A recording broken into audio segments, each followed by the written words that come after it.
Hey, big guy. Sun's getting real low. Lord of Thunder. God of Thunder. I've never met this man in my life. He's my brother. Adopted. Loki is beyond reason, but he is of Asgard. And he is my brother. He killed 80 people in 2 days. He's adopted. Hey everybody, sun's getting real low. Hopefully you've had a chance to see Thor Ragnarok. This is going to be my Easter egg video, so just careful for spoilers if you haven't seen it yet, but there's a lot of Infinity War stuff coming up, so be sure you subscribe to get everything, and there'll be giveaway stuff at the end of the video too. But sort of that funny Hulk line from Avengers Age of Ultron where Black Widow tries to calm him down, some of the music cues, there were a lot of auditory Easter eggs like things that they lifted from previous Avengers films that they turned into jokes. There were stories that they told, like when Thor would tell funny stories about stuff that Loki would do to him to trick him, that was pulled right out of the comics. So there were a lot of practical Easter eggs, there were a lot of prop Easter eggs, which is like Beta Ray Bill on the side of the trash planet.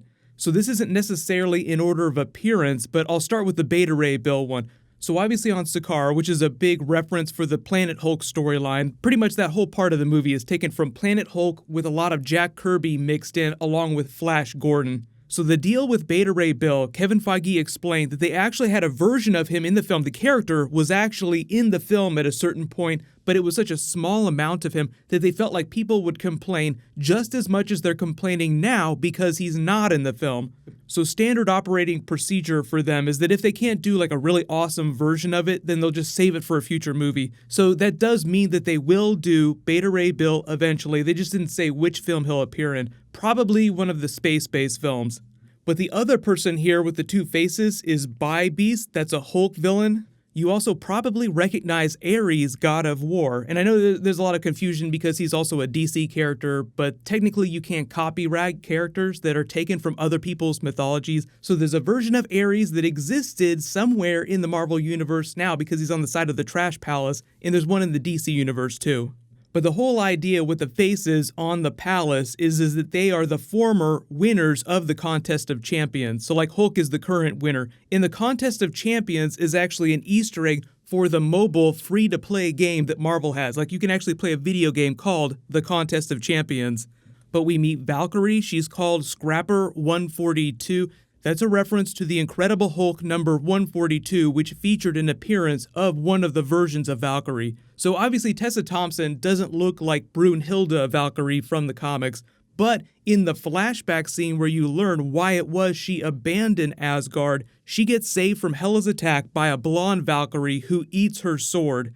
That blonde Valkyrie is the Brunhilde Valkyrie. And obviously you know Hela from the comics is the goddess of death. She's the daughter of a Loki from a previous iteration of Ragnarok. So Ragnarok is a regular recurring thing in the Thor comics. The most recent time, Thor allowed it to destroy Asgard and thereby ending the cycle of Ragnarok. So when Surtur has that big funny speech about the prophecy about how he's destined to destroy Asgard, and Thor's like, yeah, get to the point, what's going on here? He allows it to happen in the movie, so that implies that they're never going to have another version of Ragnarok again. And they're moving Asgard to somewhere in Norway, that place where Odin died and said, you know what, this would actually be a really good place for Asgard. And when he says Asgard isn't a place, it's a people, what are you, the god of hammers, and helps Thor sort of find the inner force within himself? That's the movie's version of the Thor Force. So the mechanics of how his powers work in the comics are a little bit different. So the whole idea in the movie is that he never needed the hammer. It was only there to help focus his lightning power. So he is a legit god of the Marvel Cinematic Universe. In the comics, the hammer itself is sort of like this sentient cosmic storm that's trapped within the hammer. So the hammer itself is alive, and it decides who's worthy enough to wield it. So there actually is something inside the hammer in the comics. But the Thor Force in the comics is really just what the Odin Force is called when Thor absorbs Odin's power when he eventually dies. So the movies explained that Thor is actually more powerful than Odin, but that's one of the changes from the comics. When Thor makes the joke to Surtur, didn't my father kill you or something, that's actually a reference to the original creation of the Odin Force. So in the comics, what happened is Odin had two brothers. The three of them went to defeat Surtur, but Surtur killed Odin's brothers. Odin absorbed their life force, and that became the Odin Force that empowered him. But in the movie, they're just explaining that he always had it, and he draws his power from Asgard. But like they say in the movie, the longer Hela is on Asgard, the more powerful she gets. It's the same thing for Thor. The closer to Asgard he is, the more powerful he is. The fact that they destroy it at the end of the movie doesn't mean that Thor loses his powers, Guardians of the Galaxy 2 style. So Peter Quill is the son of one of the Elders of the Universe. The source that he draws his power from is Ego himself. So once Ego dies, the planet is destroyed, Peter loses his immortality and that extra god power that he possesses. So I'll probably need to do a separate video about this, about how powerful Thor is. But Asgard is a people, it's not a place. So as long as Asgard, like the people, exist, Thor will still have his power, his extra power. The deal with the eye, if you're not a big comic book reader, is that in future timelines, you see old versions of Thor, he pretty much looks exactly like Odin with one eye. So that was just sort of him taking the mantle, like, oh, okay, now you look like Odin, and you also are a functional version of him because you're king of Asgard. But that whole funny prophecy about Ragnarok that Surtur keeps reciting is from the Walt Simonson comics, the Surtur Saga, where he literally lights his sword on the eternal flame and uses it to destroy Asgard, or try to destroy Asgard. But the whole thing is that up until the most recent version of Ragnarok in the comics, Thor, Odin, his allies were always able to stave it off and defeat Surtur. Speaking of which, the army of the undead, Odin's vault, Hela uses the eternal flame to resurrect the undead Asgardian soldiers that have been entombed beneath Odin's vault. That's just them doing the version of Hela's powers from the comics. She controls a portion of Asgardian souls so she can raise an army of the dead. Hela says, "Want to see what real power looks like?" That's Loki's line from the Avengers movie, to which Nick Fury says, "Let me know if real power wants a magazine or something." I've already done a separate video for that fake Infinity Gauntlet moment, so you can check that out if you want to learn why it existed in the first place and what the original ideas about that were. But there was a whole bunch of funny references to previous movies. The play at the beginning of the movie was a version of the events of Thor: The Dark World, where Thor thought Loki sacrificed himself. That was Matt Damon and that was Sam Neill. So you can guess that they're Asgardians in the Marvel Cinematic Universe now. So maybe they got away with the rest of the characters. Maybe they were killed by Hela in that first assault. The extra funny thing is that the person playing Thor during the play was Chris Hemsworth's brother, Luke Hemsworth. You probably remember him from Westworld. When Thor gets captured on Sakaar and they put him in that chair that takes him down the line explaining what's going to happen to him and what the Contest of Champions is, they play the music from the Willy Wonka movie when everybody goes on that creepy ride and it turns into that crazy nightmare acid trip. So not all of the Easter eggs were for Marvel things. And on top of all that, if you remember the shake weight that Scourge was playing with at the beginning of the movie, that was actually brought from the set of the Green Lantern movie that the director starred in as an actor. So he was calling that sort of a backdoor DC Comics Easter egg. Fenris Wolf is also right out of the comics. Scourge's guns might have seemed weird in the movie because they have way more powerful Asgardian weapons, but he used them in the comics, so that's probably why they included them in the film. And his name is Scourge the Executioner in the comics, so that's probably why they added that subplot about Hela being Odin's former executioner, so that she could give him that name, "You're my new executioner."